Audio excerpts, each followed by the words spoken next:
पिछड़ों का, दलितों का, आदिवासियों का आरक्षण छीन लिया। और ये जो तमाम, चाहे वो आपके घोसी वाले प्रत्याशी हों, काशी वाले प्रत्याशी हों, इन्होंने सबने आरक्षण छीना है। बीजेपी के जितने प्रत्याशी हैं जो पहले मेरिट में, जर्नल में पिछड़े, दलित और आदिवासी के बच्चे आ जाते थे, इन्होंने अपने सेक्शन में उनको रोक करके इन्होंने सही मायने में पिछड़े, दलित और आदिवासियों के आरक्षण के साथ खिलवाड़ की। ने घोसी में कहा है कि गाजीपुर, मऊ और बलिया तीनों सीटों पे 3 जिलों में समाजवादी पार्टी की 13 ही कर दूंगा। क्या कहेंगे उनके बयान को लेकर? 13 दिन बाद होती है समय बहुत कम। ना 13 दिन बाद होती है। जिस दिन स्टेटमेंट दिया है उसके 13 दिन बाद देखना किसकी 13वीं होती है। किसको गाली दे रहे हैं? ये गालीबाजों की लोकतंत्र में कहीं जगह नहीं है। जनता अपना वोट अपने विवेक से, अपनी समझ से डालेगा। और ये गालीबाज लोग, ये दल बदलू लोग, स्वार्थी लोग, धोखेबाज लोग, इनका कोई चरित्र नहीं है। इनका चरित्र केवल स्वार्थ है। और कभी आपके साथ, फिर हमारे साथ, फिर उनके साथ, फिर उनके साथ भी नहीं। मैं आपसे कह रहा हूं, इंडिया गठबंधन की सरकार बनेगी, आप देखोगे सबसे पहले कौन भागेगा? कौन भागेगा? आप लोग लेंगे हम प्रकाश आगे को? नहीं, हम तो नहीं लेंगे, लेकिन वो प्रयास तो करेंगे भागने का।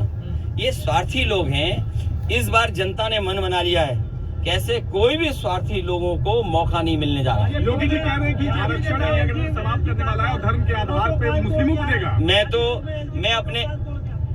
मैं अपने समझदार पत्रकार साथियों से कहूंगा कि जो अब आरक्षण व्यवस्था है, जो बीजेपी की सरकार में आरक्षण व्यवस्था लागू हुई है, उसमें पिछड़े, दलित, आदिवासियों का आरक्षण उन्होंने छीना है। और जो 50% स्लॉट है जिसमें अगड़े ईडब्ल्यूएस हैं, तो अगर हम ईडब्ल्यूएस को निकाल दें तो जो 40% का ब्लॉक है उसमें धर्म है।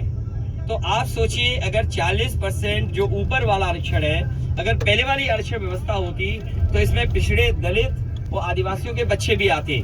उनको अपनी सीमा में रोक दिया है। तो आप बताइए, धर्म के आधार पर आरक्षण किसने किसको ज्यादा दिया है? तो ये बीजेपी ने जो ये व्यवस्था लगाई है, सही मायने में पिछड़े, दलित, आदिवासियों का आरक्षण छीना है। और धर्म के आधार पे जो लोग मेरिट में आएंगे उन्हें ज्यादा आरक्षण मिला है। तो जो लड़ाई है वो लड़ाई है कि जो आबादी में ज्यादा है उनको आरक्षण कम मिल रहा है, और जो आबादी में कम है उन्हें आरक्षण ज्यादा मिल रहा है।